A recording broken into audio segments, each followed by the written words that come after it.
Olá, pessoal, boa tarde. Tudo bom com vocês?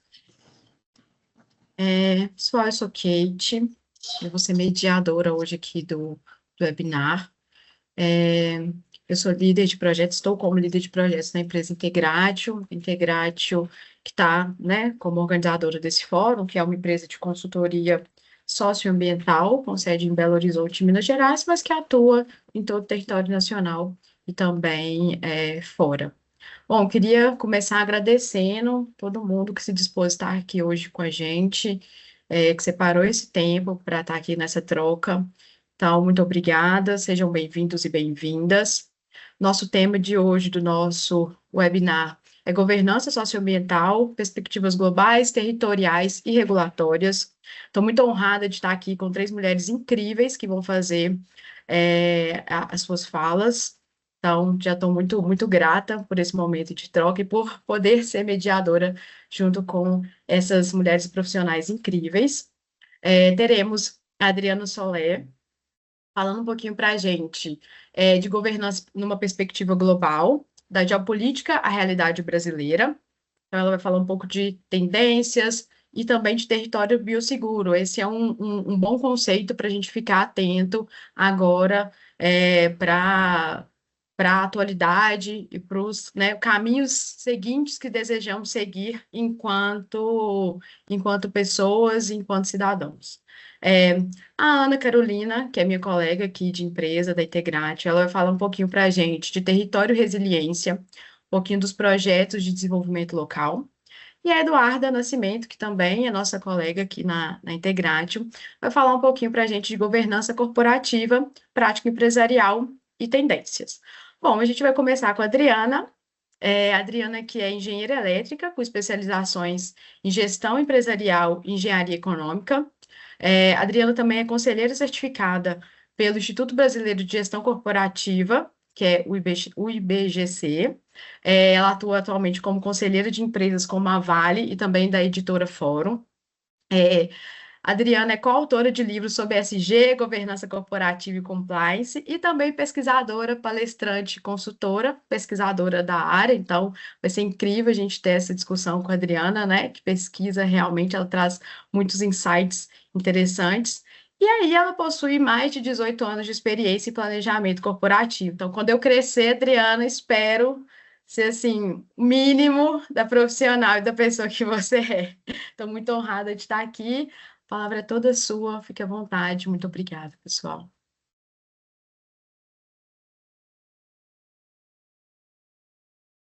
Adriana, você está no mudo. Tá, vamos lá. E E agora aí, deu. uma honra muito grande. Está dando um retorno, gente. Está dando um retorno? Tenta no seu microfone, dá uma apertadinha nele, por favor, no seu fone. Agora você está no mudo. Voltou. Tenta Oi, agora, por favor. E agora? agora está dando. Está dando Melhorou? retorno, mas vamos Oi. seguir, Tá bom. tá? Gente, é um prazer imenso a gente estar aqui conversando com vocês sobre um tema tão relevante, né? Agradeço ao Rolf, a turma da Integrate aí pelo convite. Eu acho essas oportunidades incríveis para a gente trocar ah, percepções, formas de ver, né?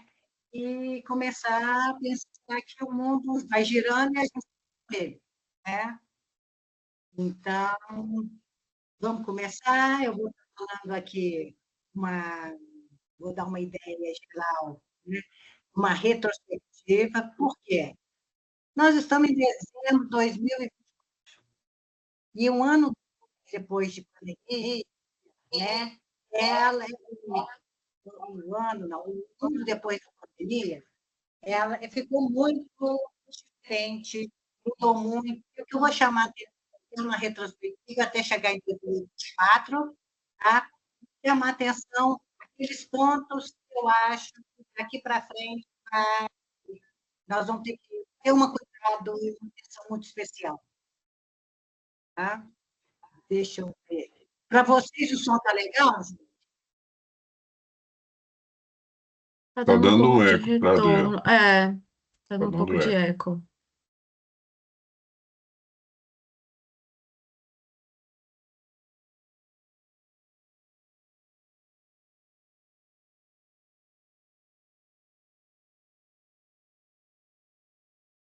E agora? Agora melhorou bem. Agora melhorou. Ah, ótimo. Então, vamos aí. Então, gente, desculpa, mas eu tava me confundindo com a minha própria voz. Então, um privilégio muito grande estar aqui, tá? É, começando esse papo e tendo essa responsabilidade de fazer uma retrospectiva, né? Bem rápida do que é o mundo pós-pandemia, 2024, que nos parece muito importante, e o que a gente está percebendo que vem aí e está ganhando muita força, tá? Pois não, Verônica, você pode ir passando, querida. Bom, aqui é uma retrospectiva que eu faço, né? E a gente vai pegar a partir de 2020, né? Um pouquinho antes em dezembro de 2020, 2019, né? Em dezembro de 2019, a gente começa o mundo corporativo. O meu foco vai ser muito pelo lado das empresas, viu, gente? A gente começa o ano 2020 com um ano muito estressado, mundo corporativo, pela cartinha do Larry Fink, né? Aquela cartinha específica que ele faz todo ano, né? De CEO para CEO, falando, né? Que a partir de 2020 a BlackRock, o maior fundo de investidor institucional do mundo, só ia aplicar em projetos e empresas que estivessem alinhados à agenda ESG. O mundo corporativo corre atrás, já estava ouvindo falar disso, mas estressou mais quando ele coloca isso em pauta, e aí foi um auê. Em março de 2020, o que nós tivemos? Nós tivemos uma pandemia, todo mundo enclausurado dentro de casa, a questão, né? Aquela pandemia com efeito do jeito que foi, assustando todo mundo e tal. E a pandemia, né, em 2020, ela mudou muito, ela forçou uma mudança de comportamento muito grande, né? E vivenciamos, passamos 2020, 2021, né, com a questão da pandemia, mas a partir de 2020, depois dessa coisa dessa carta do Léo Fink, o que a gente percebeu? O S de uma agenda ESG, ele começou a bombar demais, porque a turma estava muito sensível à questão humana, à questão de pessoas, à questão de inclusão, de diversidade, de cuidado, ficou muito patente com a pandemia. Então, nós criamos na pandemia uma esteira fantástica para o desenvolvimento dessa agenda. E ela foi muito forte, ela explodiu, realmente ela explodiu, todo mundo falava. Em 2020, a SEC americana já começa a exigir ou a recomendar indicadores ESG, e aí a gente já começa a ver uma série de necessidades nas bolsas, né? Falando mais em diversidade, equidade, inclusão, que era mais ou menos o que o Larry Fink, na primeira carta, estava focando, né? Começamos a falar, a partir daí, do capitalismo dos stakeholders, né? Vendo a importância dessa inclusão toda, e chegamos, né, em 2020, né, nesse movimento todo, e de cara, em fevereiro, nós tivemos a guerra da Ucrânia, que a guerra da Ucrânia com a Rússia, ela trouxe um elemento específico, porque teve uma demandada muito grande das empresas que estavam sediadas na Rússia, né? Teve dessa demandada grande por causa da guerra, e o Ocidente começou a pressionar muito a Rússia sobre o ponto de vista financeiro, né? Começada a debandada das empresas multinacionais que já estavam atuando há mais de 10 anos na Rússia, eles já saíram. E, de repente, começaram a forçar demais a Rússia, e o Putin não se fez de rogado e falou, tudo bem, eu quero que vocês prestem atenção numa coisa. Se vocês continuarem assim, eu quero saber como é que vocês vão passar o inverno, porque o inverno europeu, ele não aguenta, né? Vocês têm um inverno abaixo de zero, e a matriz eólica limpa de vocês aí, 50% ser, né, uma matriz energética mais limpa, que a Europa já está trabalhando nisso há mais de 10 anos, não aguenta o inverno que vem por aí. E para mim fechar a torneirinha de gás da Ucrânia, da Rússia para a Ucrânia, para vocês, pouco custa. O que vocês vão querer? A guerra da Ucrânia, ela começou a machucar o E de environment como é que a gente fala? Dessa agenda ESG, dessa questão macro, né? Já ficou, porque a gente começou a falar, a gente já estava falando em transição verde, a turma começou a entrar, era a época que a turma falava em carro elétrico, e é nós que somos mais próximos de mineração, a gente fala, tem uma coisa errada nesse jogo, porque carro elétrico é feito, né? Bateria é feito de lítio-grafeno é mineral, né? Mineração raiz. Quanto mais lítio eu tiro da terrinha, mais CO2 eu jogo e mais água eu poluo. E a turma está falando um produto que é considerado limpo, mas o processo ainda não estava. E aí a guerra da Ucrânia ainda começou a colocar um senso de realidade maior, né? na velocidade de uma transição verde que já estava acontecendo, né? E aí vida que segue, a gente vai, de 2023, né? Nós tivemos o S de social sendo muito machucado também com a guerra do Hamas e de Israel, porque nós começamos a ver em outubro de 2023, né, gente, coisas que a gente achava que nós já tínhamos passado a página da história, né? Nós começamos a ver aberrações, né? E que a gente não inacreditáveis, né? Eu, pelo menos, para mim, a gente ficava estarrecido com o que a gente via com as notícias, né?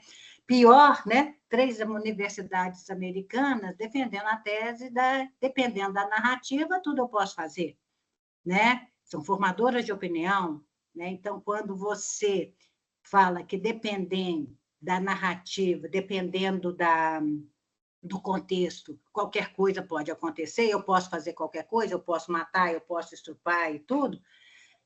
O S, para mim, de social, ele foi muito machucado. E nós estamos vivenciando uma polarização asquerosa na sociedade como um todo, que a gente não sabe o que é. Você não pode falar mais nada, as pessoas não podem falar nada.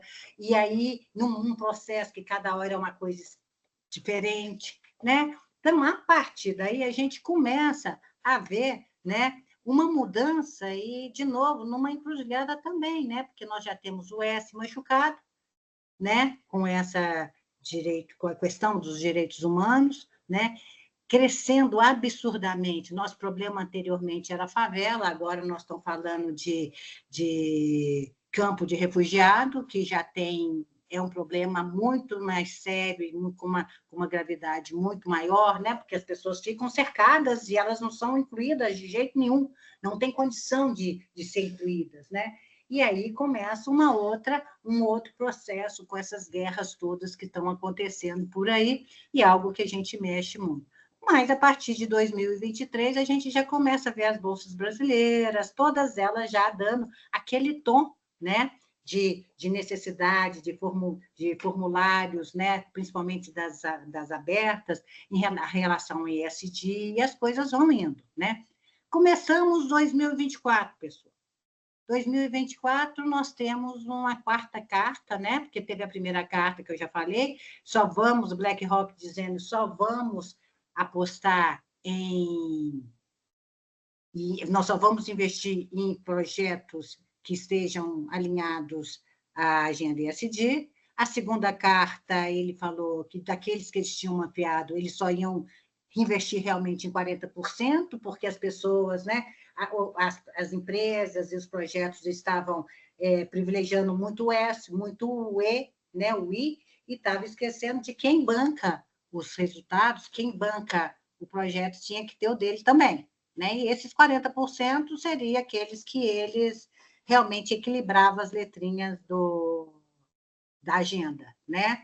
A terceira carta dele, ele fala muito na transição verde, e de repente não toca no termo ESG, e o não tocar no ESG, o mercado pergunta, foi aquela revolução, porque cadê a agenda, o que você está falando, porque você não falou? Falou assim, olha, boa parte da gente eu vou continuar, é foco nosso, mas o termo ESG eu não vou falar mais, e não falou mesmo a partir de 2023 ali, né? Por causa da polarização asquerosa que está acontecendo no mundo inteiro, né? por causa desse termo. E não era isso que a gente esperava, e nós não vamos estar trabalhando nisso agora. Bom, terminamos 2023, né, com a guerra e tudo, e começamos 2024. Vem a quarta carta dele em 2024, dizendo, olha, a partir de agora, BlackRock só vai investir em empresas e projetos que mostrarem que tenha resiliência financeira. Ou seja, né, nós vamos ter que começar a mostrar que as empresas, elas, né, elas precisam ter voltou ao básico do caixa, voltou ao básico de estar ali.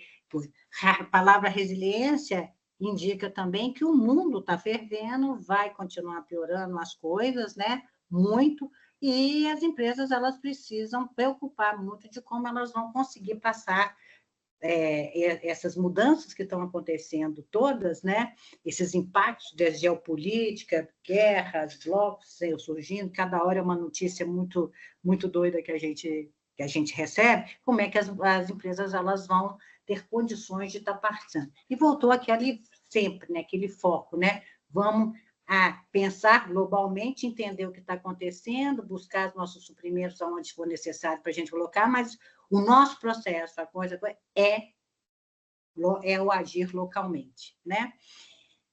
Tem aí, entrando, né? O Brasil assinou, né? Nós começamos o ano de 2024, quem tem acesso às redes internacionais aí, né? De televisão e tudo, nós vimos que janeiro e fevereiro foram 2 meses onde o agro europeu estava nas ruas, nas capitais europeias, gritando e questionando muito o acordo verde que foi feito na Europa, né? E olhando tudo aquilo ali.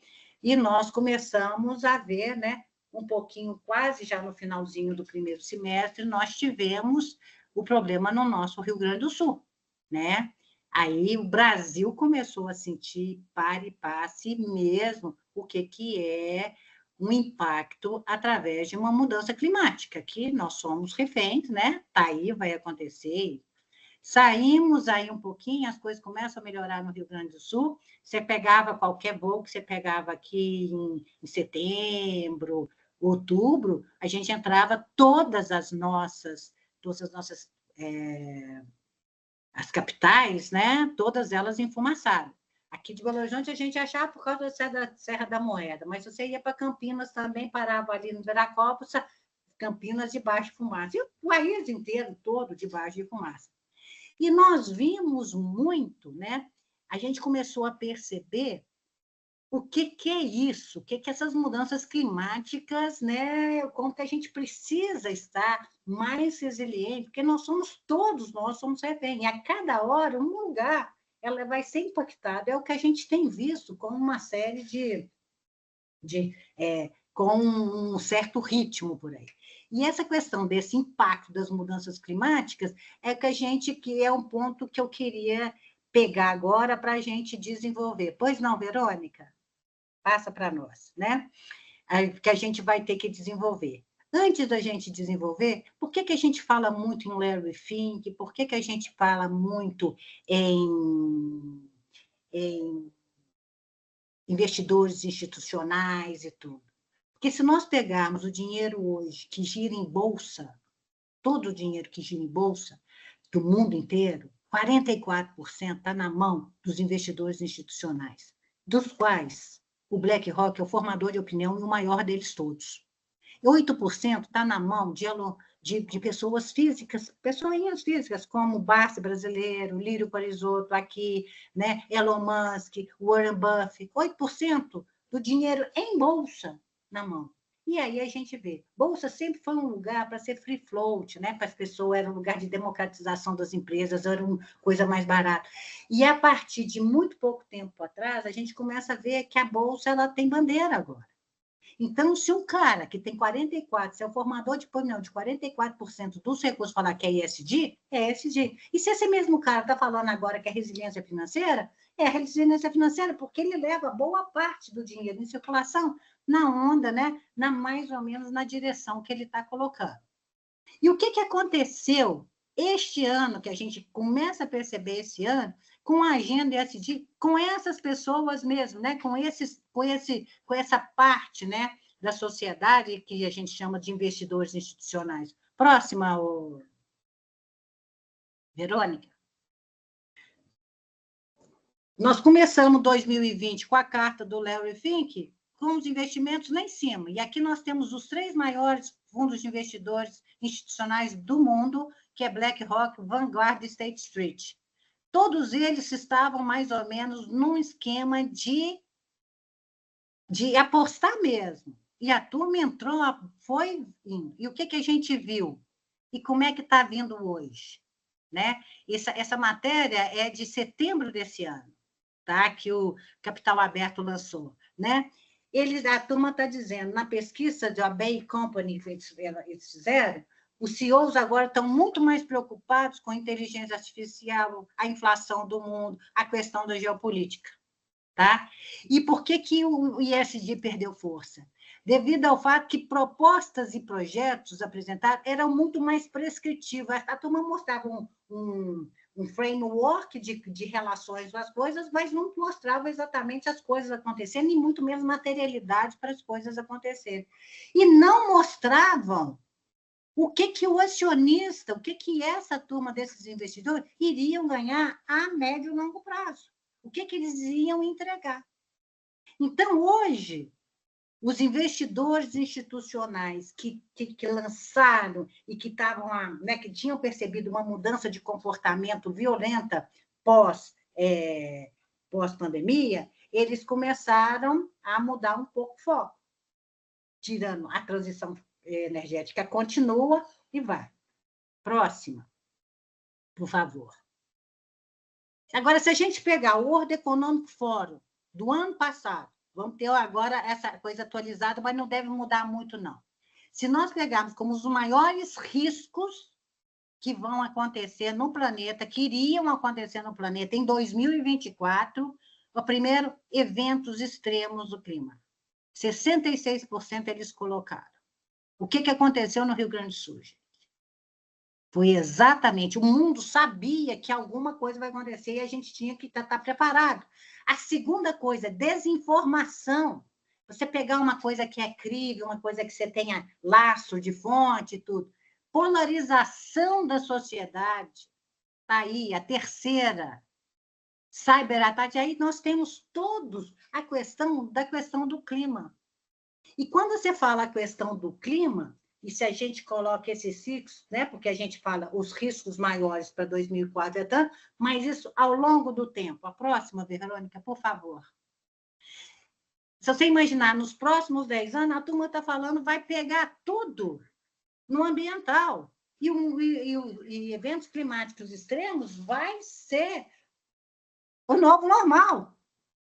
E nós vamos começar a sentir, nos próximos 10 anos aí, a mudança, né, do ecossistema, o colapso das nossas biodiversidades, tudo isso. O que coloca para nós, que mexemos com governança, que estamos falando em governança social, que coloca para nós como o território sendo o foco. O território com mudança climática, onde é que acontecem as mudanças climáticas, gente? De território. São os territórios que vão ser afetados. E a gente estava trabalhando até pouco tempo atrás no que nós estamos fazendo, que todo mundo está conhecendo, é a gestão integrada do território, mediação de conflitos, e a gente nós já estávamos atuando ali no território, né? Mas com uma visão que agora a gente tem que mudar um pouco essa visão, porque nós precisamos ampliar por conta desses efeitos climáticos. Tá certo? Do impacto desses efeitos climáticos, né, que vão acontecer e que daqui para frente é o que vai rolar, né? Então, o que nós temos daqui para frente? Próximo. A gente falava, né, nessa gestão integrada, que nós já falamos aí, né, a gente promovia oportunidade, assegurava a participação, estabelecia a rede de segurança para o território melhorar, para ele ter um desenvolvimento econômico numa boa, só que nós temos que entender o quê? O que nós precisamos ampliar a nossa percepção agora. Próximo, por favor.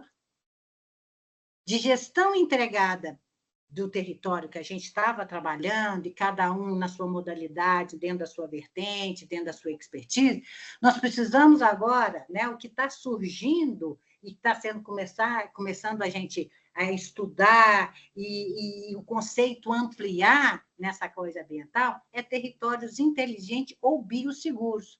O que é isso? São áreas que promovem a saúde, a segurança, a sustentabilidade, integrando todos os aspectos sociais, econômicos, territoriais, tudo é bio. Você pega a biodiversidade do território e você trabalha essa biodiversidade junto com o que está ali, né? E aí, para você fazer isso tudo, você está falando de não só de pequenas comunidades, mas nós estamos falando de cidades biosseguras. Né? Nós começamos a entender como é que a gente vai preparar os nossos territórios para uma coisa que a qualquer hora pode acontecer, por causa que o planeta está mudando, e ele está mexendo, e ele está gritando, de uma certa forma está. Né? Então, a cada hora, agora nós estamos começando a ver furacão no Brasil que a gente não via, e segue a vida. Né? Nós estaremos sendo impactados muito com isso aí. Tá?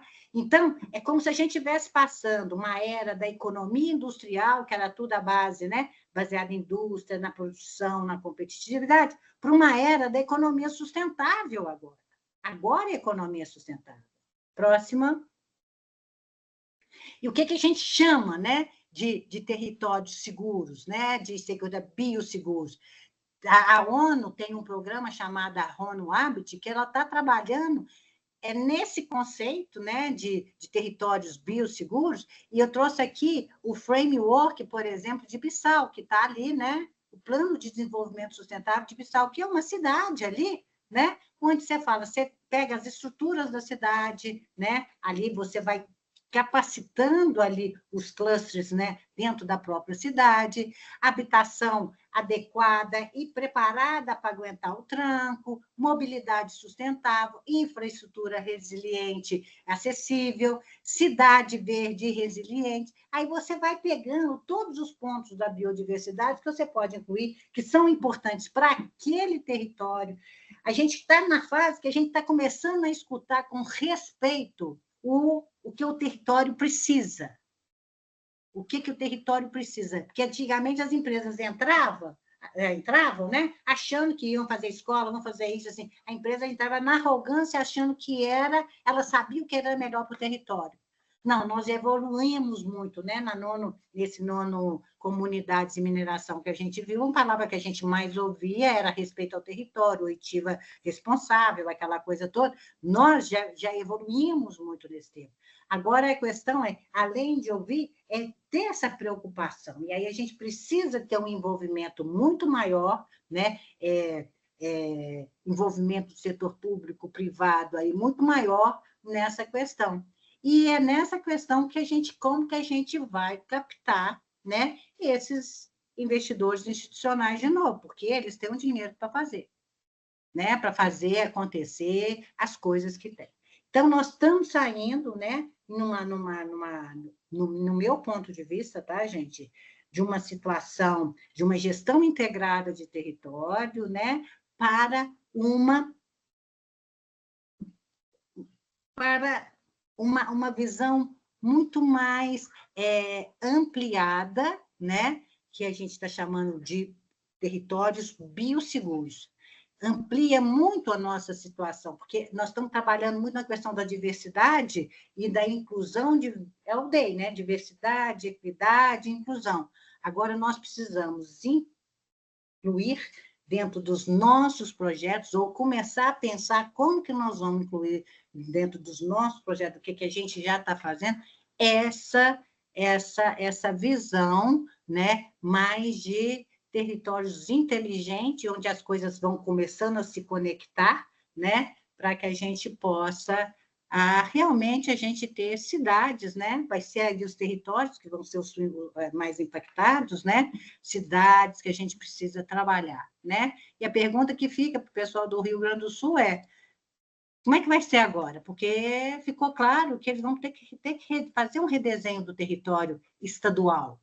É um Estado que precisa se reformular, ser redesenhado, né, ser reestudado e de uma forma muito, muito profunda, né? Então, é esse conceito que eu acho que está chegando e a gente tem que começar a colocar nas nossas análises para a gente poder trabalhar. Próxima. E aí nós acabamos, gente. Era isso aí que eu tinha deixado para vocês, tá? Era só esse toque, a gente tem muito pouco tempo para falar, né? Pensar muito nessa, nessa mudança de foco dos investidores institucionais, tá? E pensar agora nessa questão do bioseguro, territórios biosseguros, territórios inteligentes, as coisas conectadas, tá? É rápido, mas eu queria deixar isso como provocação para a gente, na hora das perguntas, a gente desenvolver um pouquinho mais. Muito obrigada pela atenção de vocês e desculpe o áudio no começo, porque foi uma perda ali. Muito obrigada. Imagina, muito obrigada, viu, Adriana? Obrigada mesmo. É, bom, a gente já tem uma pergunta, mas, Davi, eu vou deixar para a gente fazer um fórum de perguntas no final, tá bom? Mas a sua pergunta já está aqui, a gente vai repassá-lo. Queria aproveitar, gente, para falar que quem perdeu o inicinho aqui do webinar, a gente vai disponibilizar a gravação. Então, consegue recapitular. E, Adriana, não se preocupe, a gente não teve nenhuma perda, deu tudo certo e foi excelente. Então, não se Obrigada. preocupe com essa falha. Bom, agora a gente vai passar para a Ana Carol. Ana é doutoranda em Ciências Sociais, mestre em Desenvolvimento Rural e ela é bióloga, com especialização em avaliação de impacto e recuperação de áreas degradadas. Ana é consultora ambiental com ampla experiência em projetos de desenvolvimento local, relacionamento com comunidade, gestão de partes interessadas, conflitos e desastres ambientais. Ana vai falar um pouquinho para a gente sobre, como eu falei no início, território resiliência voltado a projetos de desenvolvimento local. Ana, está com você. Muito obrigada.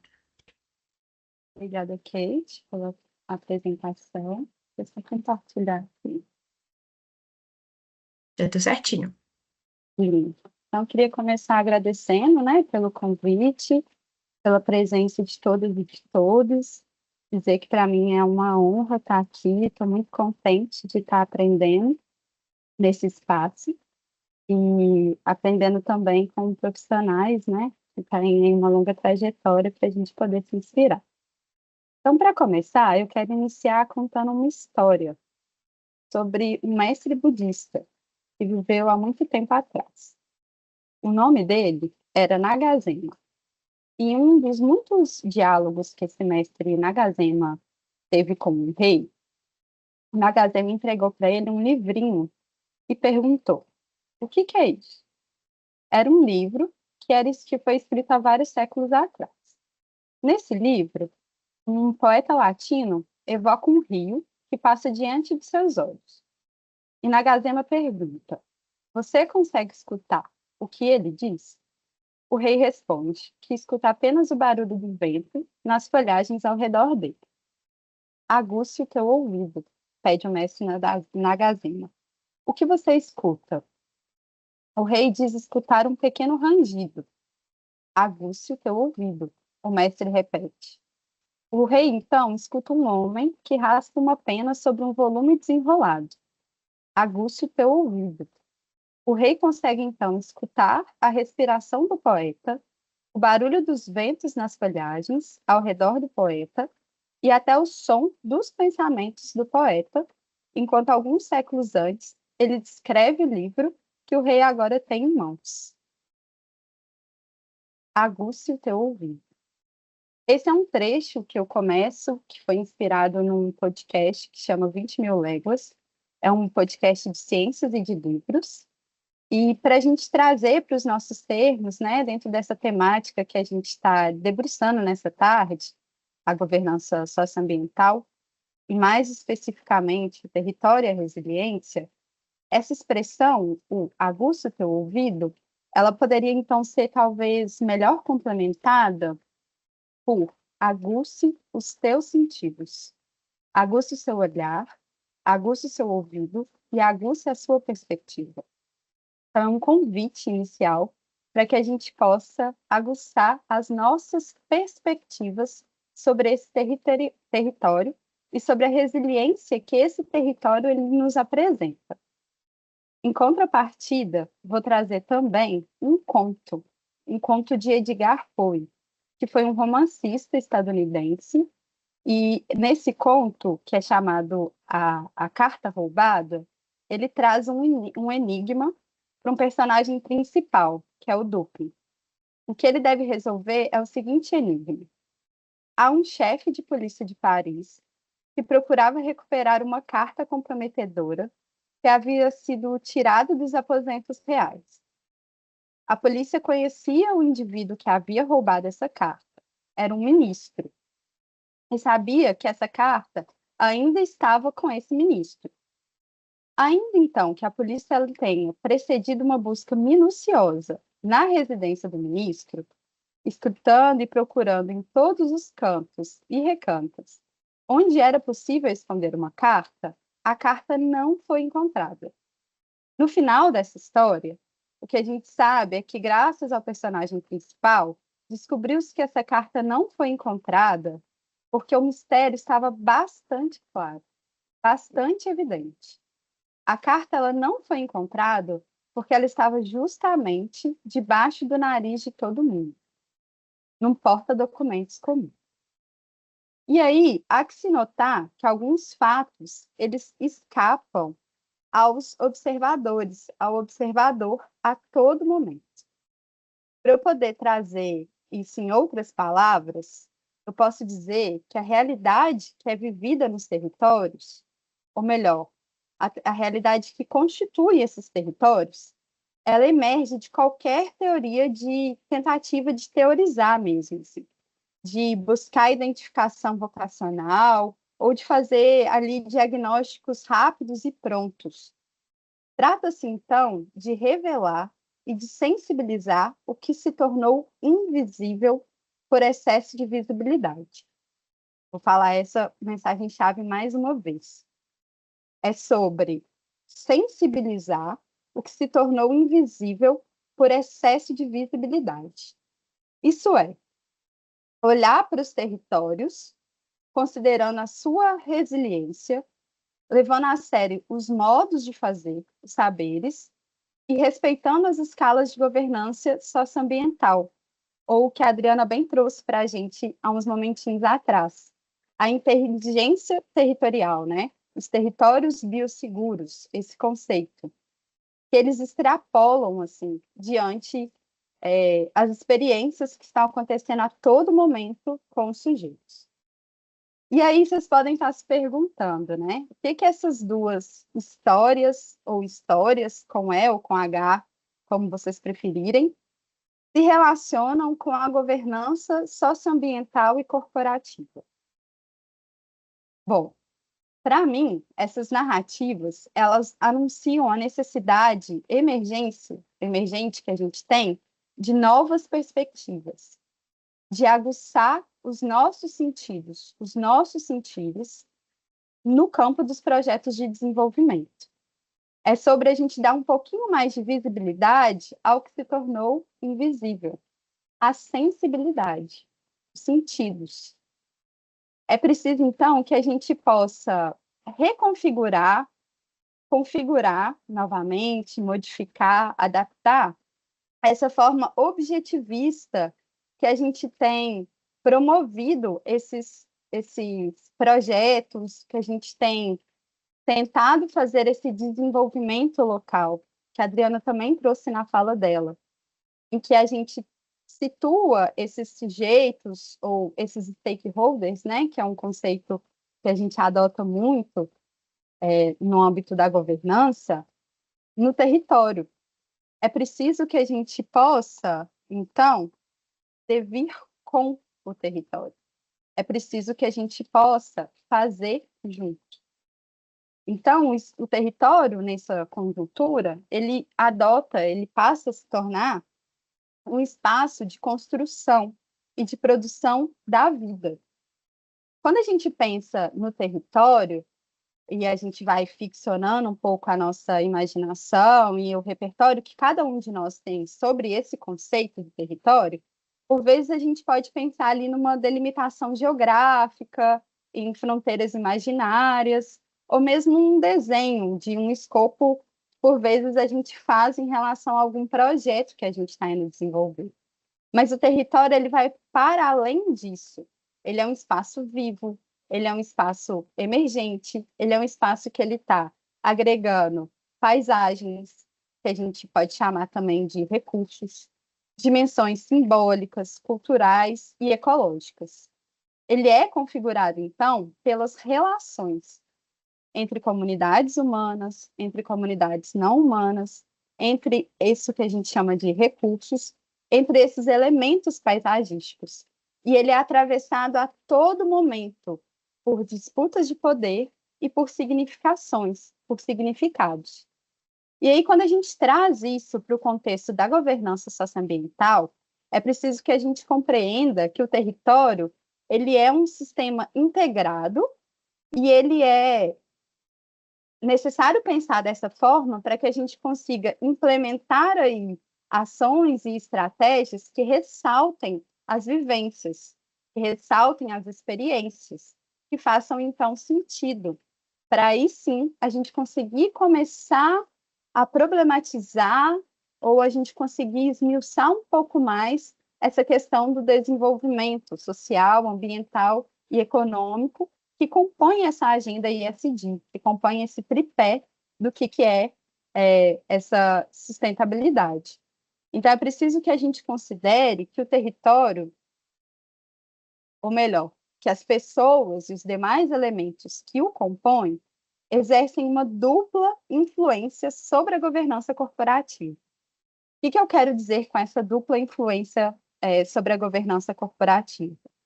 De um lado, então, o território, assim dizendo, pensando nas pessoas que os constituem, os demais elementos, seres não humanos também, ele, de um lado, impõe pressões sobre os empreendimentos corporativos, por exemplo, por meio de oitivas, de processos de consulta prévia e de demandas por licença social.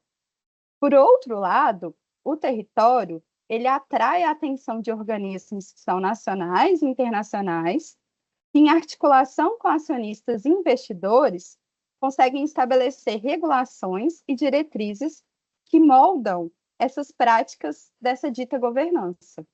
Então, os territórios, eles frequentemente impulsionam os processos de regularização indireta, de uma forma que, ao criar precedentes ou gerar demandas que elas estão confluentes, correlacionadas às diretrizes de governança corporativa e de empresas e organismos internacionais, elas estabelecem, então, um diálogo constante entre isso que a gente está trazendo aqui em diferentes escalas, como governança local, e esse contexto anterior da governança global. Então, os territórios eles atuam como agentes de transformação ao moldar essas práticas e essas normativas em respostas às necessidades e às expectativas globais.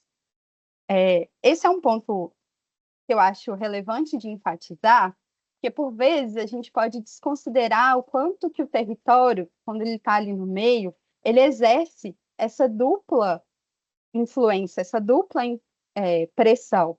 Então, é por isso, né, que eu reforço que a governança socioambiental ela está intrinsecamente vinculada às relações sociais que são estabelecidas. E ela vai para além dessa mobilização individual, dessa participação. Ela envolve uma ação de coletividade mais ampla. E essa coletividade, nesse contexto que a gente está trazendo, ela pode ser compreendida, então, como uma expressão da governança local. E aí, para poder trazer um pouquinho sobre essa resiliência territorial, esse conceito e a praxis, o que isso se refere, né? O que se trata esse conceito? A capacidade, então, que o que compõe o território, então, as pessoas, as comunidades e os elementos paisagísticos têm de resistir de adaptar e de se transformar diante dessas pressões diversas que vêm ocorrendo, então, como os desastres ambientais, a emergência climática, a degradação e esses processos que atuam de maneira cíclica, né? Os demais impactos também são causados por atividades extrativistas nesses locais, nesses territórios, que essas atividades, de certa forma, como um todo, assim como os desastres socioambientais e assim como essa questão da emergência climática, elas podem ampliar mesmo as assimetrias e desigualdades sociais. Então, essa resiliência, ela é fortalecida por processos de governança corporativa, que podem envolver diferentes atores, né, no planejamento e na implementação de ações. E aí vejam que eu estou trazendo desde o planejamento. Então, pensando um pouquinho no que a Adriana nos trouxe, assim, essa governança socioambiental, ela tem se consolidado como um modelo estratégico, assim, para a gestão territorial. E articulando, então, essas pautas, né, que cada vez mais vêm à tona e nos atravessam, e atravessam também o que está sendo ali vivenciado, que é a emergência climática, e as formas como essas dimensões também se entrelaçam, assim, social, ambiental e economia. Então, quando a gente olha para isso como uma visão mais ampliada, a gente pode, então, começar a ficcionar, começar a pensar e refletir sobre esses territórios seguros, esses territórios biosseguros.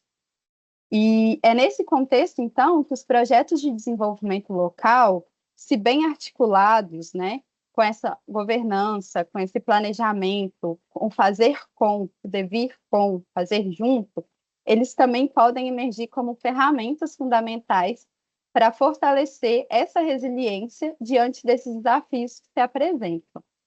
Então, é nesse contexto que os projetos de desenvolvimento local, eles passam a ser instrumentos de transformação, no sentido de que eles podem operar como vetores de transformação, permitindo o fortalecimento de capacidades adaptativas. Assim. Então, isso que a gente fala de concatenar os diferentes atores, né, governamentais, poder público, as lideranças, moradores, de diferentes segmentos, as organizações, os ativos, tanto privados quanto públicos, isso é essencial para quando a gente pensa numa assertividade mesmo desses projetos de desenvolvimento local. E é nesse sentido que a governança socioambiental atua como uma catalisadora, e ela pode conseguir, nesse sentido, promover um diálogo buscando, né, uma convergência de interesses para as ações coletivas. Além disso, quando a gente pensa nesse contexto dessa forma, é possível pensar em fomentar a construção, então, de marcos regulatórios e de políticas públicas que reforcem a equidade, a sustentabilidade e essas pautas que são relevantes, tanto em termo global, local, em diferentes escalas. E aí, trazendo isso tudo, para que não fique algo também muito subjetivo, eu fiz o exercício de propor o agrupamento em eixos estratégicos que esses projetos de desenvolvimento local, eles devem incluir. Então, a gente tem que pensar no fortalecimento cultural, no fortalecimento de ontologias, no fortalecimento do levar a sério, no os saberes locais e tradicionais como instrumento de sensibilização. Então, é sobre nós aguçarmos as nossas perspectivas, os nossos ouvidos, a nossa escuta, para que a gente entenda o que já está sendo trazido, vivido por esses territórios. Assim. Além disso, só que se pensar em inovar mesmo, assim, de maneira tanto ambiental, social e econômica, num tripé de sustentabilidade, assim, e desenvolver iniciativas de economia de forma que faça circular, né, essas cadeias produtivas e que possa propulsionar mesmo a geração de renda, porque é isso que os projetos de desenvolvimento têm enquanto legado, né, diante dos ônus, e tomando como base o aprimoramento das práticas já desenvolvidas e otimizando, então, esse uso dos recursos, né, dos elementos paisagísticos. Além disso, a gente precisa de pensar numa infraestrutura climática, assim. Então, pensar quais são as soluções baseadas no que já é feito pelo que chamamos de natureza, assim, que a gente consegue investir e olhar para isso, dar luz, para que a gente possa minimizar os efeitos dessas emergências climáticas, né? Então, é que se pensar na restauração ecológica, no manejo de bacias, enfim, assim, na ampliação e na segurança hídrica e alimentar, o que esse território ele mostra para que a gente consegue trazer em termos de projeto de desenvolvimento. E, por fim, não menos importante, a governança socioambiental como catalisadora, assim, no sentido de implementar mecanismos de participação que assegurem que essas pessoas, esse público, eles tenham de fato voz e que eles possam ser ativos sobre essas decisões que estão sendo colocadas diante da realidade que está sendo vivenciada. E aí, por fim, vou trazer considerações finais, mas para a gente não finalizar aqui, para que a gente possa continuar refletindo sobre isso e trazendo também no campo das discussões, o que eu consigo pensar no sentido das mensagens-chave que eu queria trazer é que o território e a resiliência, eles são conceitos interdependentes. E na ótica dessa governança socioambiental, eles assumem, então, um papel estratégico na construção do que a gente tem colocado enquanto sociedades mais justas, sociedades que elas conseguem ultrapassar algumas estruturas que são colocadas, de forma que a gente consiga olhar para o que está sendo feito e pensar em uma sustentabilidade. Assim.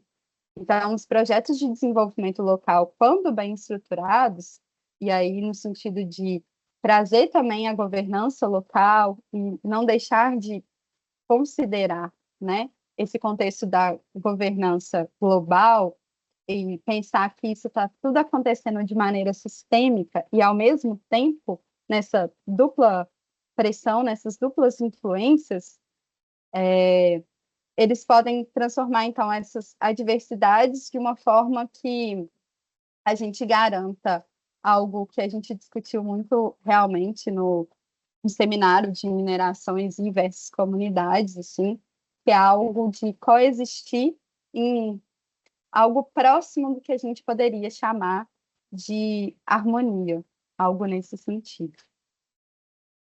Bom, era isso. Gratidão pela escuta. E aí a gente fica aqui para poder discutir um pouquinho mais no final também.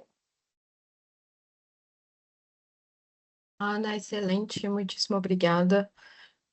Sua fala me fez pensar que bons diagnósticos, né, e fóruns participativos que respeitem os territórios e que não sejam, como você falou, né, só um copia e cola, vamos dizer assim, são essenciais para que o G de governança seja efetivo, né? Que a gente só consegue fazer governança no território se a gente conhecer aquela especificidade. Bom, mas vamos deixar também para a gente conversar um pouco mais sobre isso no final, porque, né, esse fio condutor aí a gente consegue que ele se desenrole bastante. É, bom, e agora vou chamar aqui a Eduarda, carinhosamente a Duda. Duda, opa, peraí aqui, gente. Duda é engenheira ambiental, com mestrado também em engenharia ambiental, um mestrado internacional, né, Duda? É, e atua aqui com a gente na Integratio, atua nessa área de governança, de gestão de projetos, relacionamento com comunidade. E Duda vai falar um pouco aqui para a gente hoje sobre, deixa eu pegar aqui, governança corporativa, prática empresarial e tendências. Então, a nossa ideia foi realmente, com a Adriana, vir com essa perspectiva macro, a Ana direcionando isso um pouco mais para perspectivas dos territórios, e aí a Duda consegue nos dar um fechamento com algumas práticas empresariais e algumas tendências. Então, a gente vai ter esse momento agora. Duda, fique à vontade, muito obrigada. Prazer estar aqui com você. Muito obrigada, Kate. Muito obrigada a todos por estarem aqui com a gente, né, para enriquecer esse momento. Eu vou compartilhar aqui minha tela com você agora. Só um minuto.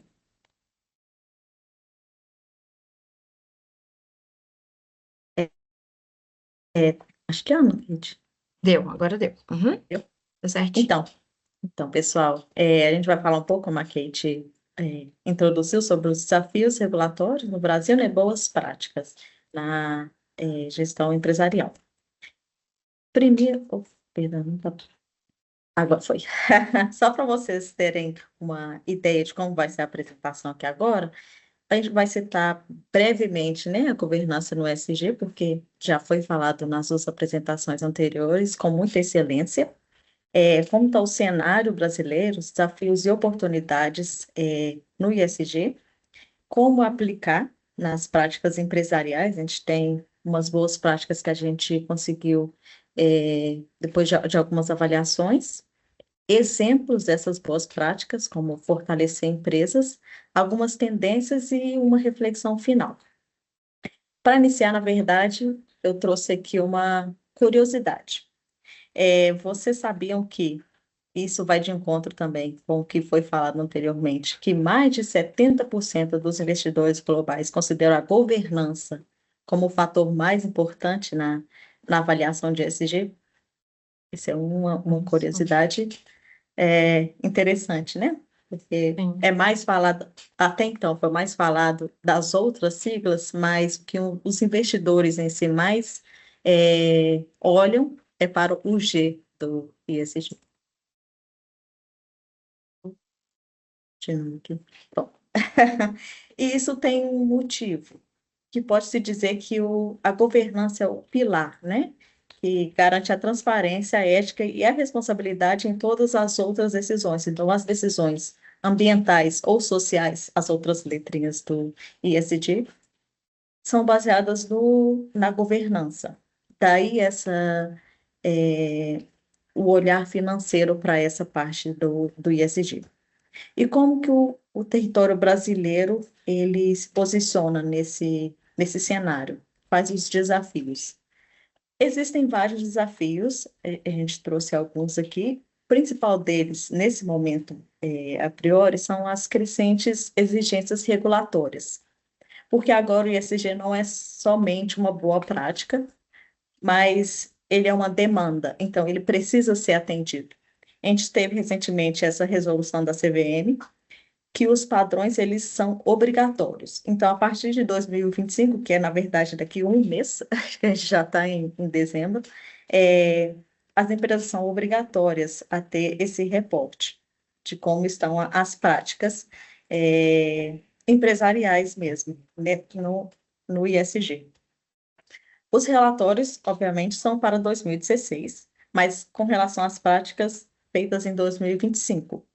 Isso demanda, então, que as empresas tenham os relatórios bem estruturados, que tragam com clareza e objetividade as ações que as empresas estão tomando, porque se não trouxer, né, tem essas insegurança jurídica, que algumas empresas, principalmente menores, podem ter esse desafio em transcrever as práticas para um reporte, e elas precisam ser bem objetivas, como eu disse, porque tem outros riscos, que é o que a gente está trazendo aqui agora.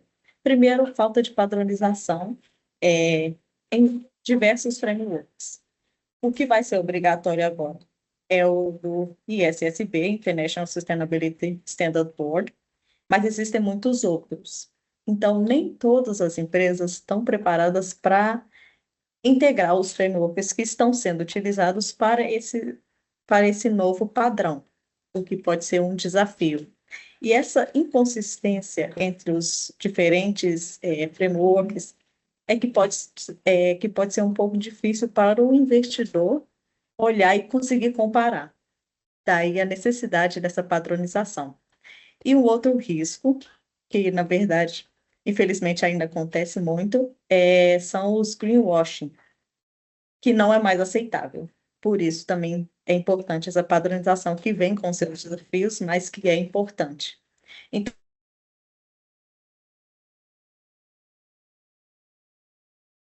E tem Você tá risco aí? de... Você deu uma Tô? travadinha, mas voltou. Oh, perdão. Imagina. Ah, até que parte que vocês conseguiram Não, me você só ouvir? falou do greenwashing, que Ah, não é tá. mais aceitável. E concordo. Isso. Na verdade, antigamente também não era aceitável, né? Mas era feito. Só que agora tem risco de penalidade. E alguns estudos mostram que empresas que tiveram essa prática sofreram um abandono de cerca de 30% dos investidores, porque foi descoberto esse greenwashing. Então, não é aceitável que seja reportado apenas meias verdades, porque uma coisa é bem feita, então vou mostrar isso, né, para a sociedade, já que os reportes têm que ser abertos, mas o que não é tão bem feito, não vou mostrar, não é aceitável. Tem a padronização, porque tudo tem que estar ali muito claro e objetivo. Se não tiver essa ou essa prática, então tem que ter uma justificativa por que isso não está sendo feito. Então, esse é um desafio, se adequar a esse novo framework. Mas também tem a possibilidade de ter ajuda, por exemplo, algumas empresas que têm essa dificuldade, talvez, de se adequar. Existem muitas consultorias, a Integrate, por exemplo, uma delas, para, né, se adequar, já que agora é uma exigência legal. Se por um lado tem desafios, pelo outro lado tem oportunidades. Atração de capital estrangeiro, né, muito grande, porque internacionalmente os mercados priorizam, né, empresas que tenham, que seguem os ESGs. Redução de risco operacional, que, né, você olha para o risco, então você tem uma chance de gerir esse risco muito mais eficazmente. Também o Brasil tem uma oportunidade que já lidera algumas áreas, por exemplo, energias renováveis, apesar de que a gente tem, né, alguns debates da energia eólica, ainda assim é uma energia limpa, né? Então, essa é uma oportunidade do Brasil se posicionar ainda mais como liderança em tecnologias verdes e economia circular. Então, como fazer? Né? A gente trouxe aqui como aplicar nas práticas empresariais, que esses 7 passos, criação de comitê, a gente vai falar deles, tá? Só citar agora. Comitê de sustentabilidade, materialidade, diagnóstico, objetivos e metas, seria a prática mesmo, práticas, report e o monitoramento. Então, o comitê, é, ele é necessário porque tem um dito, né, que se algo não tem um dono, então não é de ninguém. Seria a mesma coisa aqui. Se essa empreitada, né, não tem um dono ou não tem donos responsáveis, não é bem desenvolvido. Então, tem que, tem que ter o comitê de sustentabilidade para desenvolver, né, as demandas do ESG, e tem que ser um time multidisciplinar, multissetorial e que tenha poder de decisão, para que o que seja discutido, para que os projetos que serão criados tenham a possibilidade de realmente serem colocados em prática. Depois disso, pessoal, só um minutinho para finalizar. Definido o comitê, é feita a materialidade, que a gente pode falar que é o coração dos projetos ESG. A materialidade seria quais temas ou riscos ESG são mais relevantes para a organização e para os stakeholders. Porque só voltando um pouco, o ESG surge no mercado financeiro para realmente identificar e gerenciar esses riscos ambientais, sociais e de governança que afetem a empresa. Então, a materialidade vai definir quais os principais riscos ou temas que devem ser tratados para ter essa perenidade dos negócios. E existe também um passo a passo, né? A gente pode falar, para criar uma materialidade bem feita.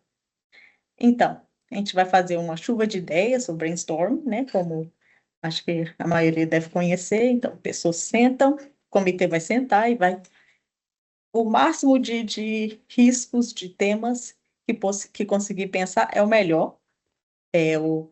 O que é mais recomendado é que sejam mais ideias, porque a partir dessas ideias aí consegue priorizar os riscos reais. Então, pode ser feito um mapa de calor, que aí vai ver quanto que esse risco pode ser relevante para a empresa. Nesse caso, né, nesse momento é mais para a empresa em si, não tanto para os stakeholders, que é o seguinte. Mas aí vão definir, né, priorizar os riscos identificados. Após essa priorização, é enviado, então, um formulário para os stakeholders, e lá tem que ter uma data limite, né, para as pessoas responderem. Então, com esse formulário, que pode ser distribuído de diversas formas, uma reunião, pode ser enviado por e-mail para responder, entre diversos setores, aí fica a critério, né? Mas é enviado esse formulário, as pessoas respondem.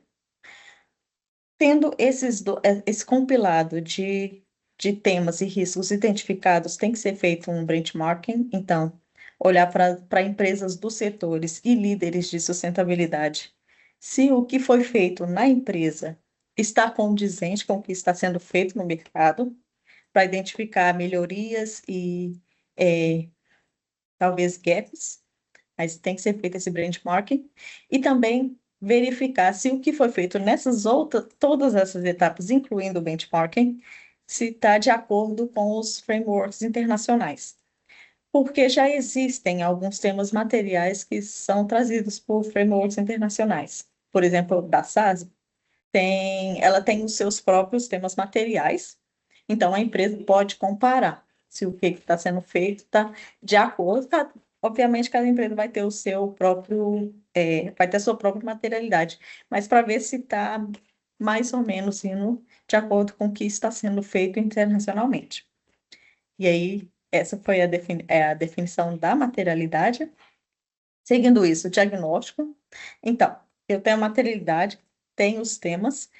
Quão preparado é a minha empresa para gerir esses temas? Quão preparada é para enfrentar esses riscos? Bom, está essa situação agora. Então, para cada risco, eu tenho que definir objetivos, metas e indicadores de monitoramento, que essa aí, seria a estratégia ESG, que foi chamada de objetivos e metas. Feito isso, a prática, porque, né, realmente o projeto tem que ser feito, então vão ser desenvolvidos projetos para alcançar essas metas estipuladas no passo 4. Feito tudo isso, o reporte, que, como eu disse, tem que ser muito bem estruturado, simples e direto. A pessoa tem que tem que conseguir olhar para o seu relatório e entender o que está sendo feito, quais as práticas estão sendo feitas para a empresa. Então, tem que estar muito claro isso aqui, não, porque, como eu falei anteriormente, o greenwash não é aceitável. E monitoramento, né? Para que tudo isso ande corretamente, a gente sempre tem que estar monitorando o sistema para ver como que ele está correndo. Isso. E aqui só alguns poucos exemplos, vão ser só 4 exemplos que eu trouxe para a gente hoje. O primeiro foi da Unilever, que é da gestão de recursos naturais e mudanças climáticas, que ela conseguiu reformular a cadeia de suprimentos para reduzir, então, o uso de água e emissão de carbono. Então, em períodos de seca, conseguiu manter as operações estáveis, graças a esse uso eficiente do recurso. Natura também, que é um exemplo de governança, né, e gestão de riscos, porque essa alta governança com estruturas sólidas para identificar e responder às crises, né, como mudanças regulatórias, como essa que a gente está vendo agora, né, e pressão dos stakeholders, então fortalece isso aí a confiança dos investidores e demais stakeholders, parceiros também de momentos de estabilidade. Outro exemplo, Microsoft e o Google, mas aí mais em diversidade, perdão, inclusão de força de trabalho, porque uma equipe mais diversa traz ganhos para a empresa.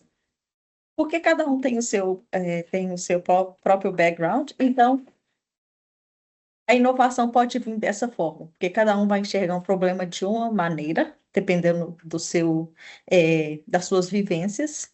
Então, mais ideias podem surgir da diversidade. E aqui também, trazendo cadeia de suprimentos, né, sustentável, que na verdade no Brasil é mais cadeia de suprimentos mesmo, trabalha com fornecedores para garantir materiais sustentáveis, que é o que aqui, cadeia de suprimentos sustentáveis, né? Então, redução de vulnerabilidade. Esses exemplos são mais para, eles mostram que a governança não é só uma obrigação, ela é uma vantagem, como foi falado, né? A Adriana trouxe isso, a Ana trouxe isso também, que na verdade é uma vantagem. A gente tem a regulamentação, então agora também passa a ser uma obrigação, mas isso te dá muita vantagem. Então é ganho de todos os lados, a gente pode falar. E algumas tendências aqui para 2025 e além, né? Algumas práticas, o ESG digital, que é o uso de tecnologias, por exemplo, AI, para monitorar, mensurar e reportar práticas ESG, que na verdade tem muita precisão e é bastante eficiente, então para os stakeholders é algo positivo, né? Para ver o que está acontecendo. Economia circular, que é essa estratégia reduz o desperdício e reutiliza materiais, né? Então, atende bem essa demanda por responsabilidade socioambiental.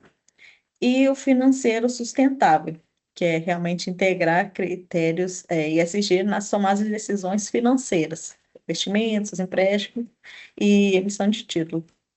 Para além desses, tem muitos, né? Mas porque é um tema bem dinâmico. Mas só para citar alguns outros, aqui a gente tem diversidade e inclusão, territórios biosseguros, que já trouxe nas duas apresentações anteriores, e relacionamento com comunidades também. São tendências aí ESG que a gente está vivendo. E agora só uma reflexão final, né? Governança ESG não é apenas sobre conformidade, mas sobre preparar empresas para serem líderes em uma realidade que existe sustentabilidade e responsabilidade, até porque a gente não pode destruir a nossa casa, né, que é o nosso planeta. Então, é isso, pessoal. Espero que vocês possam ter tirado um proveito aqui da apresentação e vamos nos ver aqui nas perguntas. Muito obrigada. Excelente, Duda, muito obrigada. Foi ótimo, foi esclarecedor.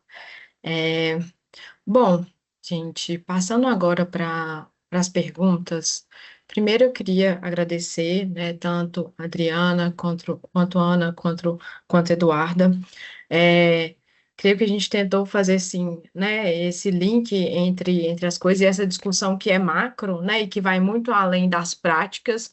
Acho que o que a gente conseguiu mostrar aqui hoje é que, para além de se praticar ESG, né, de se praticar governança, por exemplo, que foi o nosso foco, essa discussão é muito mais ampla, é uma discussão de conceitos, é uma discussão acadêmica, é uma discussão longa, né? Porque se a gente for pegar, por exemplo, o que a Adriana trouxe em relação a esse histórico, esse contexto do ESG, eu fiquei me perguntando muito em relação ao próprio histórico do que a gente chamava de desenvolvimento sustentável, que a gente também tinha um tripé naquele momento, né? E aí agora isso, alguns autores, por exemplo, como Sanches, acham que não é necessariamente ESG, não é o novo desenvolvimento sustentável, mas até que ponto isso é uma inovação? Temos uma nova inovação em relação aos territórios biosseguros, então acho que foi importante para a gente entender que são temáticas que são, para além, né, da prática, elas são construídas no âmbito teórico também, né, e a gente tem que realmente ver essa relação do que está acontecendo e do que vai acontecer lá na frente. E que o cenário político e econômico, seja do território, seja nacional, seja mundial, como a Adriana trouxe, eles interferem diretamente nessa ecologia política, por que não, né? Que a gente trabalha aqui, que a gente traz para a nossa realidade. Bom, Ana, Adriana, Duda, vocês gostariam de fazer alguma fala? Senão eu vou passar para uma pergunta que a gente tem aqui. Posso passar para ela? Beleza. Oi, Davi. Davi disse o seguinte: Boa tarde, sou bacharel em Engenharia Ambiental e Sanitária, recém-formado. Estive cogitando aprofundar meus estudos em ESG, especialização ou mestrado, mas vejo algumas discussões avaliando as questões relativas ao ESG e concluindo que já estaríamos em um fim de festa, fim de festas entre aspas, principalmente devido às práticas de greenwashing e social washing, e um ceticismo quanto ao real impacto positivo das práticas ESG. Qual a opinião de vocês quanto a isso? E aí, acho que talvez seja um pouco. Adriana, acho que você pode falar primeiro, e aí Duda e Ana também, se vocês se sentirem confortáveis. Davi, ótima pergunta essa, né? É o que a gente conversa. Eu acredito o seguinte, eu acho que os investidores institucionais BlackRock, eles percebendo a mudança, que foi uma mudança muito radical durante a pandemia, como consequência da pandemia, as coisas vão onde tem os clientes, né? E eles vão estar dando força àquilo que era a coisa mais importante, que era o que a turma entendia na hora, diversidade, equidade e inclusão. E ele entrou, ele julgou o negócio, não estou dizendo que ele foi importante, a gente veio, né, numa evolução. Eu não falei da ECO 92, que esses relatórios todos, nós começamos em ECO 92. Essa conversa de responsabilidade corporativa, era a época, em 92, que a gente falava de fazer museuzinho, de adotar uma pracinha, a turma achava lindo e batia a palma. A responsabilidade para nós, corporativa, em 92, era isso. Só que as coisas foram acontecendo e o ativismo da sociedade civil, né, ela foi aumentando. Ela falou assim, gente, é muito mais do que isso. É muito mais. Aí vem os desastres, vem as mudanças climáticas, vem isso. E eu acho que tudo isso fez uma sociedade toda mudar o seu comportamento. E a pandemia, pelo medo, pela paura, pela finitude, né, esclarecida para a gente o que é, ela trouxe isso muito forte. Então, em 2020, estava o palco completo para a ESG bombar. Eu cheguei a acreditar firmemente na força das 3 letrinhas e tal, porque, de uma forma bastante consciente, ninguém é louco que nessa sala, né, de achar que não tem nada a ver de um planeta consciente, de um planeta limpo. Não, mas a forma como isso, né, se dá é que vem, e veio. E aí começou a tocar as empresas, aí as bolsas começaram a fazer, e tomou um vulto muito forte, né? Eu não acho que é final de festa, não. Eu acho que é a volta a uma realidade mais ampliada sob o ponto de vista de uma sociedade muito mais articulada por conta de internet, essas coisas todas que a gente já fala. A turma tem mais senso crítico. E outra coisa, as empresas não é saia justa danada, porque é como se as empresas hoje vivessem um tribunal de justiça, de acusação, 24 horas por dia. A turma acha e pode chegar, e pode fazer, e pode achar qualquer coisa de qualquer empresa sem ter a mínima noção do que está falando. A gente percebeu muito a questão da mídia na questão de Brumadinho e tudo. Quer dizer, não tem problema, né? Vamos atrás e tudo. Então, a sociedade está muito ativista. Né? Então, eu acho que agora, não é que é o fim da festa, Davi, eu acho que é o equilíbrio. Nós somos de mais para um lado, agora vem para cá, transição climática, verde, está todo mundo querendo, não tem jeito de não querer. Mas não vai ser em 2 anos, em 3 anos, nem 5. É mudança de processo industrial, isso vale de 10 a 12 anos, no mínimo, você colocar um equipamento novo, mais limpo, com tecnologia nova, né? Isso aqui já era estudado, mas não tinha investimento, então era caríssimo, agora está chegando mais próximo, né? Então, eu acho que se você fosse pegar mesmo, a gente vê se essa tendência desses territórios biosseguros, se pegar, porque ela está começando, os estudos estão começando, as experiências ONU, Unesco, né? A governança global está começando a falar nisso. Até chegar nas nossas empresas e no nosso território, é diferente. Só que tem um problema, nós estamos no Brasil, nós temos 7 biomas nisso aqui, nós somos ricos, está tudo aqui para a gente poder acontecer, e está aqui também os maiores desastres ambientais que nós tivemos no planeta, mais recentes. Então, cabe a nós a responsabilidade de dar o fiel da balança agora. Até onde nós podemos ir com isso? E o que é razoável? Basta dizer, né, que a prestação de contas que a Vale fez há 2 anos atrás, né, para a SEC americana, virou checklist para as mineradoras todas que aplicam, que têm ações na Bolsa de Nova York. Porque só a Vale tem legitimidade para falar o que vai fazer para recuperar um território, porque é ela que passou, a experiência dela. Então, nós temos legitimidade para falar muita coisa sobre essas questões, e principalmente de evidenciar a questão territorial, até porque somos um território continental. Acabou. Isso não dá qualquer coisa. Então, eu acho que tem um espaço para tudo. Eu acho que a coisa mais... Chegou até a ser uma coisa bem romantizada, esse ESG e tudo. O que é a falta de... O que esses investidores institucionais, quando a gente mostra o Brasil... Cadê a materialidade? Cadê a equidade nas partes que compõem um território? Todo mundo tem que ganhar, todo mundo tem que... Não é ganhar tudo, mas é ganhar o que é razoável para todo mundo ganhar. É o ganha-ganha. Até onde que nós vamos conseguir fazer isso aqui? É um desafio, porque as letrinhas, elas são insubstituíveis, elas vieram para ficar. A responsabilidade social, ambiental e tudo. Só que agora num outro processo. Quanto a greenwash e o social wash, eu só colocaria um pouco mais de pimenta no que as meninas colocaram aqui, porque isso é cadeia hoje. Isso é cadeia, ludibriar a opinião pública. E isso, quando vai para a mídia, não tem perdão. Então, hoje, quando a gente fala em compliance, um dos valores da governança é compliance, e um dos valores que eu acho que a gente precisa colocar nos nossos territórios, nos nossos projetos, são a fiscalização e controle, porque não existe governança sem fiscalização e controle. Então, você tem uma bela ideia, você tem um ótimo projeto, você tem investimento para ele, mas as pessoas acham que a ideia, por si só, ela sobrevive e não sobrevive se não tiver fiscalização e controle.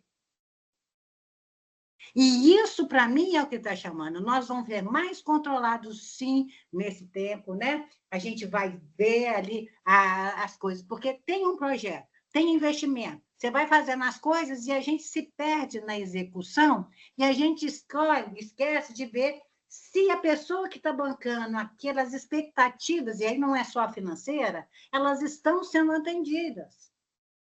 Então, nós ampliamos, enquanto gestores de ESG ou gestores de territórios, né, a nossa percepção sobre o mesmo. Então, não é qualquer coisa que a gente compra. E não é qualquer informação, não é qualquer framework que chama. Porque o que tem de consultor falando em ESG, gente, de uma hora para uma coisa que aconteceu ontem, que teve explosão assim, que você fala assim, de onde saiu essa turma? Então, essa questão da materialidade é uma coisa que as pessoas estão chamando. E mais do que a materialidade, ok, o mercado, como a Eduarda falou, ele diz o seguinte, não é porque é uma boa prática que você tem a obrigação de saber, mas você tem que ter a transparência para explicar para o mercado por que você não faz. E se você for muito transparente e muito razoável nessa explicação, o mercado compra, ele não vai discutir o tamanho da perna que uma empresa ou um projeto tem condição de dar. Se ele explicar porque ele não dá conta de fazer, da forma que está sendo exigido, acabou. Então, eu acho que é um ajuste de percepção, sabe? É um ajuste de percepção.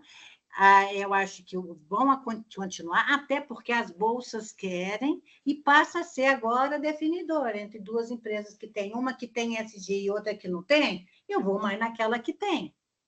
Tá? Sim. Então, eu acho que Perfeito, Adriana, obrigada. Eu Ana, queria só claro. complementar, agradecer primeiro, Davi, pela pergunta, né? É bom quando a gente tem instrumentos, insumos para a gente continuar as discussões. Corroborando com isso que a Adriana trouxe, e colocando um pouquinho mais de Fubá, né, Xangu, eu acho que quando a gente pensa no ISD de maneira que não está concatenada mesmo com o restante das questões globais, locais, enfim, de diferentes níveis, quando a gente pensa nele só de maneira conceitual, eu acho que, de fato, a gente está no fim da festa. Eu acho que é isso que a Adriana trouxe um pouco, né?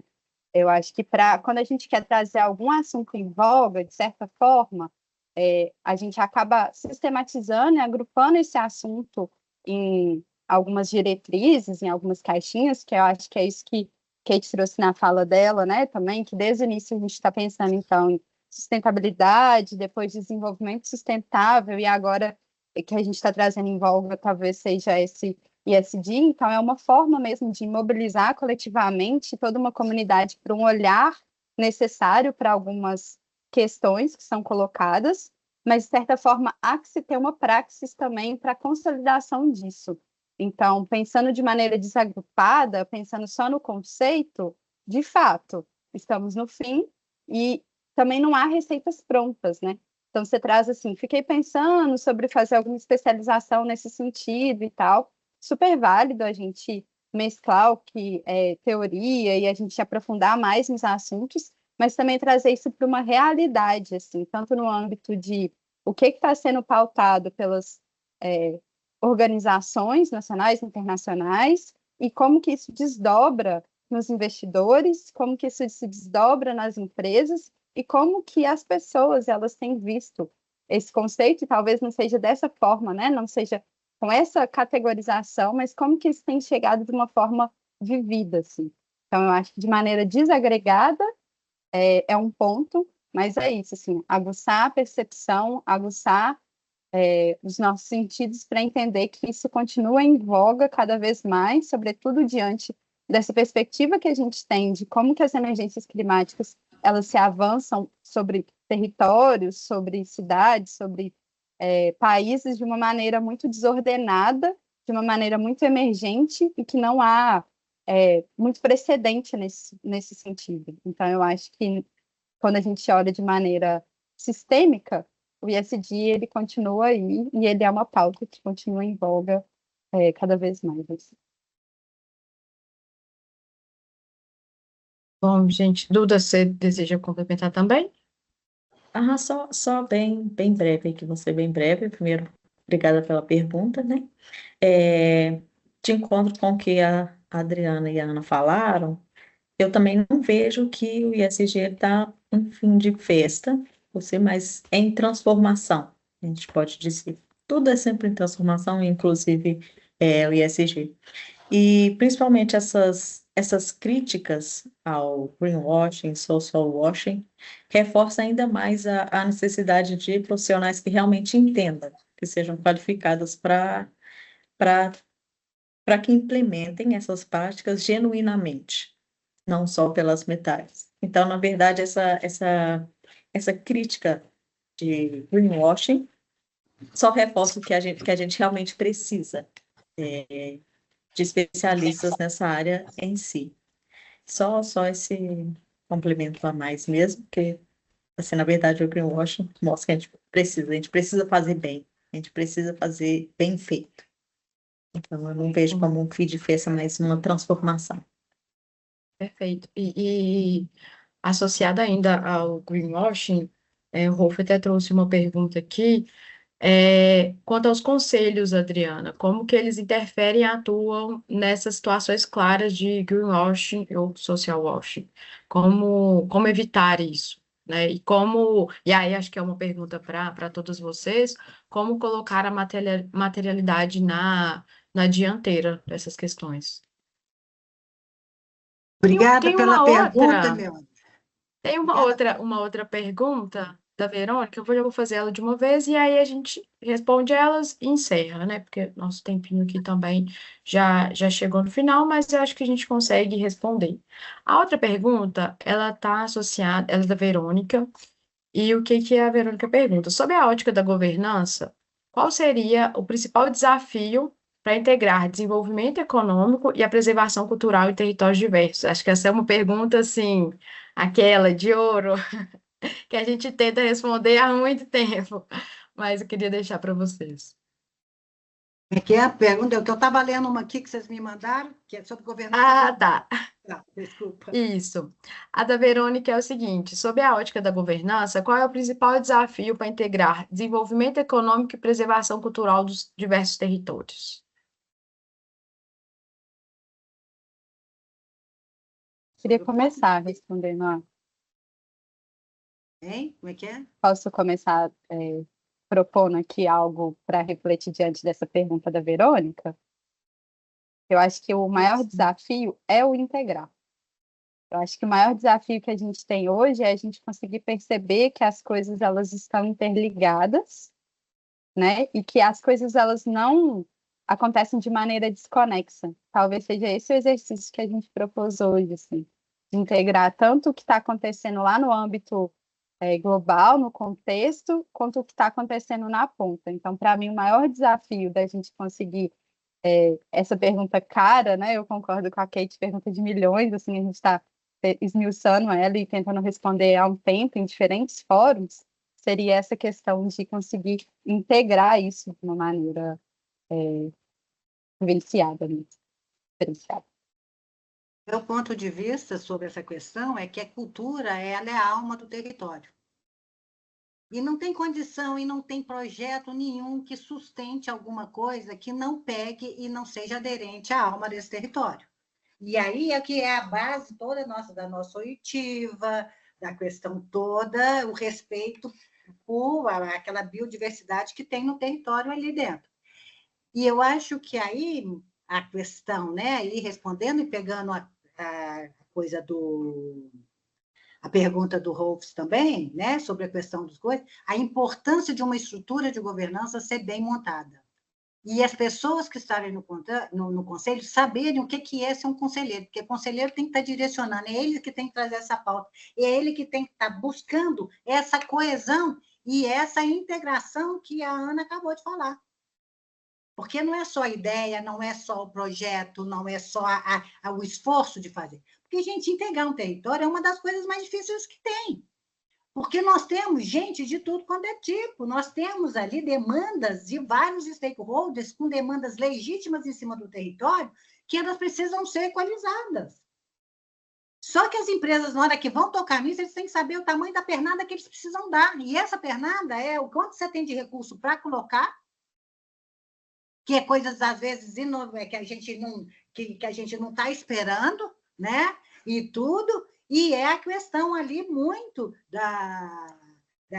do que vai ser. E o conselho é que dá essa coisa. Então, uma estrutura de governança, né? Nós estamos falando de um conselho que direciona, nós temos. Então, vamos lá, pegar a estrutura. O que é onde é que entra um investidor institucional? Eles são os acionistas da empresa, eles vêm com a bandeira, nós queremos isso. Esses acionistas, na Assembleia Geral, o que eles fazem? Eles montam um conselho que fala em nome deles, direcionando na direção e na pauta que eles querem. E se esse conselho não tiver gente entendendo o que eles querem, entendendo a necessidade dos territórios e das empresas para dar conta, eles é que dão fim da meada. Então, ainda a competência de um conselho para lidar isso é toda, é completa. Hoje, o conselho, pela OCDE, é considerado o órgão que garante o Estado de Direito.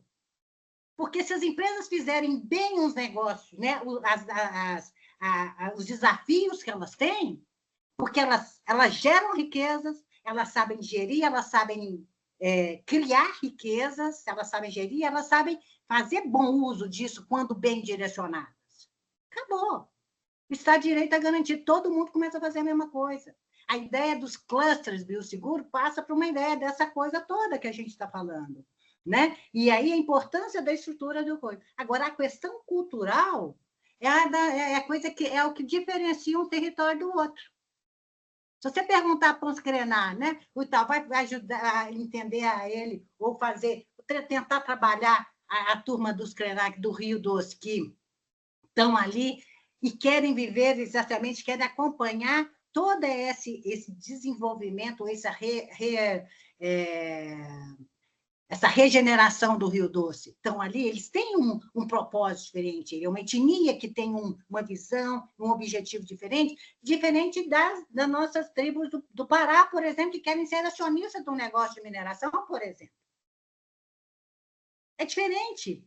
E você tem que ter um conselho que vai buscar essas diferenças culturais e dar a real medida. Se o cara que está ali, e aí eu falo, não é lugar de experimento social, não é conselho. Porque conselho tem que ter gente competente para fazer aquilo que tem que estar fazendo ali. Em igualdade de condição, ótimo, vale a diversidade completa que vocês quiserem, mas o que antecede isso, uma competência para você entender que você está direcionando decisões e estratégias que vão impactar territórios de 10 a 15 anos para frente.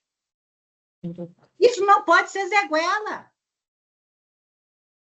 Isso não pode ser bandeira que não tem consistência. Isso veio para ficar. Porque se a empresa morrer por alguma coisa errada, o desastre social é imenso. Ainda mais empresas que nós estamos falando, que têm esse impacto no território muito grande, a economia real.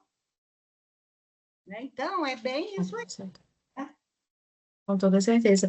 E aí, Adriana, até aproveitando, Duda, perdão, você abriu, pode falar. Eu só queria complementar algumas coisas que eu fiquei aqui pensando um pouco quanto o desenvolvimento em si. Concordo totalmente que realmente o Adriano e Ana falaram, a integração é o ponto forte, né? Para fortalecer, trazer as pessoas. Mas agora eu fiquei pensando também o que seria o desenvolvimento. Porque talvez para diferentes comunidades o desenvolvimento tenha um significado um pouco diferente. Então, trazer as pessoas também para isso, que é desenvolvimento para eles, e aí desenvolver o território. Em função das pessoinhas do território, em função da cultura do território. Aí sim, aí dá certo. Sim, exatamente. Na minha visão, projeto nenhum sobrevive se o território não compra. E o território vai comprar na alma dele. Sim. É isso? Sim. Aí eu acho que você fechou bem, Duda. E aí apareceu uma última pergunta aqui da Alexandra. Na verdade, assim que eu fechei as perguntas, a Alexandra mandou aqui, e eu vou fazer ela para vocês. E aí tem um pouco a ver também com o que o Adriano falou, né? Da ONU, por exemplo, do Conselho, enfim, ela cita aqui a ONU também. Uma pergunta é a seguinte: governança global. Qual a opinião de vocês a respeito da legitimidade e capacidade da ONU para liderar esse tema, considerando as atuais configurações geopolíticas por meio dos novos grupos econômicos regionais? Como entender o tema relacionado aos direitos humanos no marco da governança global para a construção de iniciativas rumo a territórios inteligentes e biosseguros? Boa pergunta, Dana. Boa, grande, né? Não é fácil não, menina. Né? Eu acho que essa menina foi aluna minha. Olha só, então ela aprendeu bem, cria mesmo, né? Tá fazendo jus a professora. Não, mas eu tive uma aluna que ela era esse dia na veia, então é por isso que eu falo. Gente, governança global, ONU, legitimidade. Nenhuma delas está tendo a legitimidade para desenvolver como tem isso aí. Mas essas empresas, elas têm a capacidade de angariar e de atrair, né? O melhor do setor público dos países. Tem gente técnica muito boa para fazer isso. Eles vão antecipando as necessidades que a sociedade civil planetária, em algum momento, vai fazer. Quando eles lançaram o ODS em 2017, eu juro para vocês que eu olhei o número 5, de igualdade de gênero, eu falei, o que esse povo está querendo fazer? Isso era 2015. E daí, a partir daí, esse povo está querendo o quê? Quando eles saem dos 8 objetivos do milênio para os 17. Eu falei, o que é isso? E, de repente, eles vão antecipando uma série de necessidades que estão acontecendo. O que ficou da COP29, gente? O ano que vem, o que nós vamos mostrar na COP30? A dificuldade, cada dia que passa, maior e tudo. Então, a governança global, e essa ONU, ela, a legitimidade para liderar isso, ela não tem, porque ela não está liderando mais nada. ela simplesmente ela está entrando numa coisa, eles perderam muito aquele papel que tinha, na minha opinião, tá, gente? Quando elas foram criadas, tinha toda uma razão para fazer. E quando a gente fala em território e instituições que estão pensando nisso, essa turma vai ter que se reposicionar de tudo quanto é jeito, porque o mundo mudou. E eles estão numa estrutura ainda de 20, 35 anos atrás, e não funciona mais. Né? Mas eles conseguem antecipar. Então, pela antecipação, vale a existência, mas eles estão passando por uma coisa. Essa legitimidade aí, eu te falo, a questão dos direitos humanos é uma das coisas que mais me preocupam agora, pela polaridade, né, que nós estamos tendo na sociedade como um todo, né, e uma polarização bélica, né? Se você não pensa como eu, ou se você não é como eu, ou se você não tem os valores que eu tenho, eu posso te matar. Quer dizer, onde é que é isso? Então, não há, para mim, a palavra direitos humanos não resiste a uma falta de respeito que é básico. Se eu não respeito o outro do jeito que ele é, como ele é, com as necessidades que ele acha que é boa para ela, não tem direitos humanos. Não tem. Então, eu acho que, de novo, quem vai ser o fio da meada, Alexandre? Vai ser a sociedade. A sociedade vai fazer uma nova escolha. Fez uma nova escolha na direção do ISD, viu as coisas, está vivenciando coisas, está sentindo os efeitos de uma escolha que ela fez há 4 anos atrás. E foram assim, sem muita coisa, todo mundo foi e foi muito forte. Agora eles estão começando a sentir. Como assim? Igrejas podem ser queimadas, a minha religião não combina com a sua? O que é isso? Não existe isso em direitos humanos. Então, eu acho que é um reposicionamento da sociedade civil planetária. Por isso essas discussões são importantes, por isso Sim. que essas coisas são, por isso que tem gente que tem que estar antecipando para trazer sempre a próxima pauta para a gente poder conversar, né? Uma coisa da gestão integrada de território, quando nós lançamos o livro com coisa de 2012. Agora, a gente já está falando em bioseguro, olha a evolução. É o mesmo assunto, mas numa espiral superior. O que significa que a sociedade está também a trancos e barrancos, vamos combinar, né? Às vezes com uma exposição esquisita, que não dá nem para a gente degustar, né, ali, mas nós estamos evoluindo, uma boa parte está evoluindo. Ela vai ter que escolher de novo o que vai ser importante para ela, porque ela vai ser o fio da meada de novo. Isso me fez pensar, Adriana, acho que agora já partindo para um fechamento, essa sua fala, que parece que ela é muito... parece que é algo muito claro, mas a gente não para pensar sobre isso, né? Que a sociedade é o que direciona essas pautas, né? Porque se a gente for pegar, por exemplo, a inclusão da pauta social e da pauta ambiental nas políticas públicas e na política econômica, de uma maneira, né? Que aí você bem citou, Eco 92, um pouco mais antes a gente teve lá relatório Brundtland, Eco 72, né? Lá no início. Por que isso surgiu? Mais porque... 20, ó, Eco 92, sim, exatamente. Mais 20, as ecos todas que vieram. E isso aí, só... a historinha só se repete. Sim. E isso só surge a partir de uma pauta social, né? Se não é a sociedade cobrando, toda essa discussão de governança que a gente está fazendo aqui, ela não existiria como lá atrás, desenvolvimento sustentável, sustentabilidade e a pauta ambiental na questão econômica, principalmente aqui nas empresas, ela não existiria, né? Então, acho que isso fecha muito bem e esse todo. E eu adorei, assim, parei para refletir como que a história, ela realmente ela vai se repetindo e a sociedade tem um papel-chave nesse processo. Bom, gente, dito isso, acho que podemos caminhar agora para o final. Queria agradecer imensamente, foi uma discussão riquíssima, é isso, acho que a gente vai pensando em um monte de coisa, para mim foi realmente uma aula, muito obrigada mesmo. Muito feliz, agradeço a todos que ficaram aqui até o momento, quem participou antes também precisou sair, que bom que participou, que bom que está aqui, que bom que a gente pôde ter esse momento. Então, no mais é agradecer, dizer que a gente está disponível também, né, para novas discussões, isso é sempre muito importante, são discussões essenciais enquanto sociedade, também enquanto gestores ambiental, de uma maneira geral, né? A gente não faz gestão ambiental se a gente não pensa sobre isso, se a gente não pensa criticamente.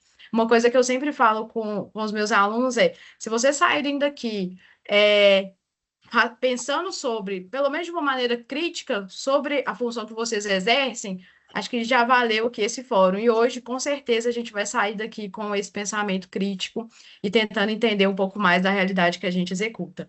Bom, gente, é isso. Queria agradecer novamente. Ficamos por aqui. Muito obrigada. Até a próxima. Excelente restinho de quarta para vocês.